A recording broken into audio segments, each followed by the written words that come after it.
Hey guys, welcome back to my channel. எல்லாரும் எப்படி இருக்கீங்க? கண்டிப்பா நல்லா இருப்பீங்க அப்படின்னு நினைக்கிறேன்.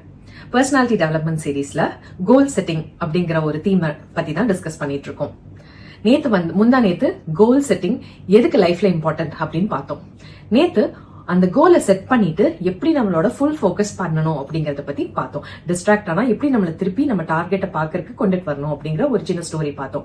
இன்னைக்கு ஒரு கோலை எப்படி எடுத்தா அந்த கோலை மனசளவுல அந்த டிட்டர்மினேஷனோட அதை செஞ்சு முடிக்கணும் அப்படிங்கிற ஒரு விஷயத்தை பத்தி தான் டிஸ்கஸ் பண்ண போறோம். எப்படி பீயிங் டிட்டர்மைன்ட் டுவர்ட்ஸ் அவர் கோல். டிஸ்ட்ராக்ஷன் ஒண்ணுனா டிட்டர்மினேஷன் இன்னொன்னு. டிட்டர்மினேஷன் இருந்தா மட்டும்தான் அந்த கோலை நம்ம அச்சீவ் பண்ணி முடிக்க முடியும். இதுக்கு நான் இன்ட்ரெஸ்டிங்கான அண்ட் உங்களால ரொம்ப ரிலேட் பண்ணக்கூடிய 3 கதைகள் சொல்ல போறேன். Number 1, Edison இருந்தார்ல. எடிசன் ஒரு பெரிய இன்வென்டர், நம்மளுக்கு எல்லாருக்குமே தெரியும். அவர் கூட ஒர்க் பண்ணணும், ஒரு பிசினஸ் பார்ட்னரா ஒர்க் பண்ணணும் அப்படின்னு ஒரு ரொம்ப சாதாரணமான ஒரு மனுஷனுக்கு ஆசை. அவர் பேரு பார்னஸ். அவருக்கு போட்டுக்க துணி இல்ல, ஒரு ட்ரெயின்ல டிக்கெட் பண்றதுக்கு டிராவல் பண்றதுக்கு கூட காசு இல்ல.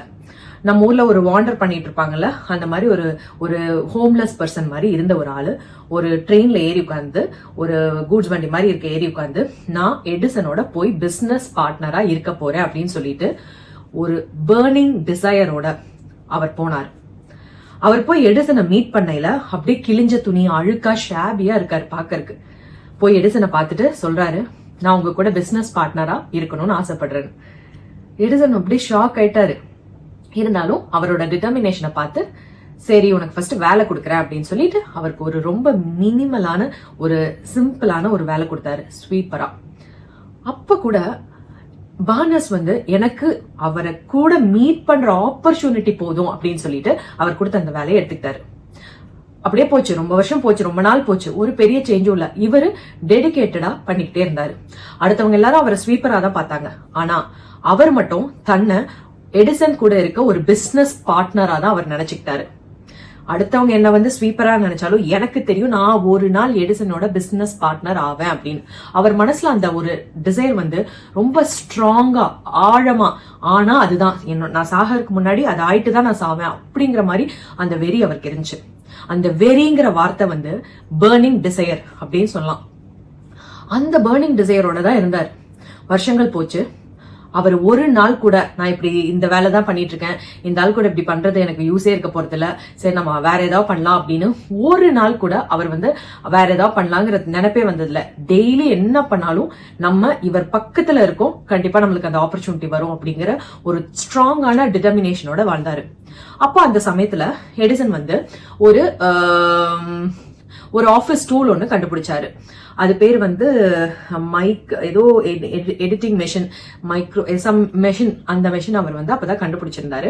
அத அவங்களோட சேல்ஸ் டீம் நாங்க இதுக்கு எங்களுக்கு தெரியல, இது ஒழுங்கா ஓடுன்னு தோணல, அதனால நாங்க பண்ண மாட்டோம் அப்படின்னு சொன்ன டைம்ல இவர் வந்தாரு, நான் பண்ணி தரேன் உங்களுக்கு, நான் பிசினஸ் பார்ட்னரா இருந்து நான் இது எல்லாருக்கும் சேல்ஸ் பண்ணி இன்ஸ்டால் பண்ணி தரேன் அப்படின்னு சொல்லிட்டு அவர் என்ன ஆப்பர்ச்சுனிட்டிக்காக வெயிட் பண்ணாரோ அந்த ஆப்பர்ச்சுனிட்டி வந்தோடனே அவர் சொன்னதை செஞ்சு காமிச்சாரு. அதுக்கப்புறம் invented by Edison, install by Barnes அப்படிங்கிற ஒரு டைட்டில்ல ஊர்ல இருக்க எல்லா இடத்துலயும் அதை இன்ஸ்டால் பண்ணாங்க. யோசிச்சு பாருங்க, இதே இடத்துல அந்த பார்ன்ஸ் இருந்த இடத்துல வேற யார் இருந்திருந்தாலும் இவ்வளவு நாள் சஸ்டெயின் பண்ணிருப்பாங்களா? ஒரு கூட்டுறவன் நம்மளுக்கு எப்ப ஆப்பர்ச்சுனிட்டி, திரும்பி கூட பேச மாட்டேங்கிறான், நம்மளுக்கு எப்ப ஆப்பர்ச்சுனிட்டி கொடுப்பான் அப்படின்னு 1 வருஷம் 2 வருஷத்துலயே நம்ம எல்லாம் இது வேலைக்காகாது அப்படின்னு நம்ம ஆப்பர்ச்சுனிட்டி நம்மளோட டைவர்ட் பண்ணி போயிருப்போம். ஆனா என்ன ஆனாலும் நான் அது வாழ்க்கையில இந்த பிசினஸ் பார்ட்னராக தான் ஆவங்கிற ஒரு டிட்டர்மினேஷன்லயே அந்த burning desire and his determination அவர் நினைச்ச மாதிரி பிசினஸ் பார்ட்னர் ஆச்சு எடிசனோட. சோ இது நம்பர் 1 ஸ்டோரி. நம்பர் 2 ஸ்டோரி நம்ம எல்லாருக்குமே தெரியும், ஜெய்பீம் படம் நம்ம எல்லாருமே பார்த்தோம். சூர்யாவோட இந்த படம் பார்த்தோம். எப்படி அந்த ஏர்கிராஃப்ட் அவருக்கு ஒரே வெறி தான், அந்த ஏர்கிராஃப்ட் லோ பட்ஜெட் பிளையிங் ஏர்கிராஃப்ட நம்ம ஊர் மக்களுக்காக இம்ப்ளிமெண்ட் பண்ணுவேங்கிற எத்தனை அடி வந்தாலும் அவரோட மனசுல டே அண்ட் நைட் இத பத்தி மட்டும்தான், நான் அந்த ஏர்லைன்ஸ கொண்டுட்டு வருவேன், என்னோட மக்களுக்காக லோ பட்ஜெட் ஏர்லைன்ஸ கொண்டுட்டு வருவேன், இந்தியால அதுவும் நடக்கும், எவ்வளவு பெரிய ஏர்லைன்ஸ் இருந்தாலும் என்னோட ஏர்லைன்ஸும் இந்த மாதிரி மக்களை இது பண்றதுக்காக கொடுப்பேன் அப்படின்னு சொல்லி அவர் முழு மூச்சா அதுக்காக மட்டுமே வேலை பார்த்து. 3வது கதை என்னோட பர்சனல் ஸ்டோரி. ஃபர்ஸ்ட் 2011ல ஜனேஷ் பிறந்தான். அதுக்கப்புறம் 2012 ஜனவரி செப்டம்பர்ல பிறந்தான். அப்போ வெயிட் வந்து நான் பயங்கரமா இன்க்ரீஸ் ஆயிட்டேன். Around 96 kgs. எனக்கே என்ன வந்து அடையாளமே தெரியல. அந்த அளவுக்கு ஒரு பிக்சர் ஒன்று எடுத்தாங்க. அந்த ஃப்ரேம் ஃபுல்லா நான் இருந்தேன். எனக்கு என் மனசுல என் பேபி என்னதான் டெலிவர் பண்ணி அவளை ஹெல்தியா வளர்த்தினாலும் என் மனசுல வந்து இந்த ஃபேஸ் முடிஞ்ச உடனே, லாக்டேஷன் ஃபேஸ் முடிஞ்ச உடனே எனக்கு வந்து அந்த உடம்ப குறைக்கணுங்கிற வெறி வந்து அது என்னால சொல்லவே முடியாது. அந்த மாதிரியான ஒரு வெறி, அந்த பர்னிங் டிசைர்னு சொல்றது வந்து என்னால அந்த ஆள் மனசுல நம்ம பண்ணணும், அதுக்கான என்ன மினிமல் ஸ்டெப் பண்ண முடிஞ்சாலும் அதை நான் வந்து ஒரு டெய்லி 10 நிமிஷம் தான் எனக்கு டைம் கிடைக்கும் ஒரு பார்க்ல போய் வாக் பண்றதுக்கு. ஏன்னா குழந்தை வந்து அப்போ வந்து ஃபீடிங், அந்த ரொம்ப சின்ன வயசு ஃபேஸ், 8-9 months பேபி அப்படிங்கல ஆஃபீஸ் ஆல்ரெடி ஒர்க் போறோம், 8 hours அங்கேயே போயிடுச்சு.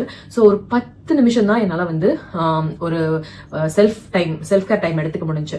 ஆனாலும் ஒரு வெறித்தனமா அதையும் பண்ணி ஒரு ஹெல்தியான டயட் சாப்பிட்டு நான் வந்து ஒரு 28 kgs வந்து ரெடியூஸ் பண்ணேன். இது ஒன்றும் பெரிய விஷயம் இல்லை, எல்லாருமே பண்றதுதான். ஆனா இந்த கதை நான் எதுக்காக சொல்றேன் அப்படின்னா, அந்த மனசுல ஒரு வைராகியம்னு ஒண்ணு சொல்லுவாங்களா, என்னானாலும் அதை நான் பண்ணிட்டு தான் விடுவேங்கிற அந்த ஒரு வைராகியம் தான் நம்மள வந்து அந்த கோலை அச்சீவ் பண்ண வைக்க முடியும். சோ நீங்க இப்ப ஒரு காம்படிட்டிவ் எக்ஸாம் எழுதுறதாகட்டும், ஒரு மெடிசன் படிக்கிறதுக்கு, ஏதாவது நீங்க மெடிசன் படிக்கிறவங்களா இருக்கட்டும், ஒரு பெரிய நீட் மாதிரி தேர்வு என்ட்ரன்ஸ் எக்ஸாமுக்காக ப்ரிப்பேர் பண்றவங்களா இருக்கட்டும், உங்களோட ஒரே குறிக்கோள் என்ன? அந்த எக்ஸாம்ல வின் பண்றது. சோ நீங்க என்ன பண்ணணும் அப்படின்னா, உங்களுக்கு அது வந்து உங்க மனசுல ஆள் மனசுல சொல்லி நான் இதை அச்சீவ் பண்ணுவேன், அச்சீவ் பண்றதுக்கான எல்லா முயற்சியும், அதை தவிர உங்களுக்கு வந்து ஒரு டிஸ்ட்ராக்ஷனே இல்லாம அதை வந்து நீங்க முழு மூச்சா நீங்க எடுத்து ஒரு வெறித்தனமா பண்ணீங்கன்னா அதை கட்டாயமா நீங்களும் அச்சீவ் பண்ணுவீங்க. இந்த உலகத்துல நிறைய பேர் நிறைய விஷயங்களை சாதிச்சிருக்காங்க. நம்மளாம் நினைச்சு பார்க்க முடியாத விஷயங்கள்லாம் இப்ப இந்த காலத்துல இருக்குன்னா அவங்க டிட்டர்மைண்டா இருந்ததுனால மட்டும்தான் இப்போ இதெல்லாம் பாசிபிளா இருக்கு. நம்ம கோல்ஸ்ல டிட்டர்மைண்டா இருந்தா கண்டிப்பா அது நடக்காம இருக்கிறதுக்கு வாய்ப்பே இல்லை. இந்த வீடியோ உங்களுக்கு ஹெல்ப்ஃபுல்லா இருக்கும் அப்படின்னு நினைக்கிறேன். எக்ஸாம் ப்ரிப்பேர் பண்றவங்களுக்கு, ஸ்டூடெண்ட்ஸ்க்கு, காலேஜ் ஸ்டூடெண்ட்ஸ்க்கு, யாருக்கு இந்த வீடியோ ஹெல்ப்ஃபுல்லா இருக்கும் அப்படின்னு நீங்க நினைக்கிறீங்களோ கண்டிப்பா இந்த வீடியோவை ஷேர் பண்ணுங்க. Until I post my next video, take care and bye.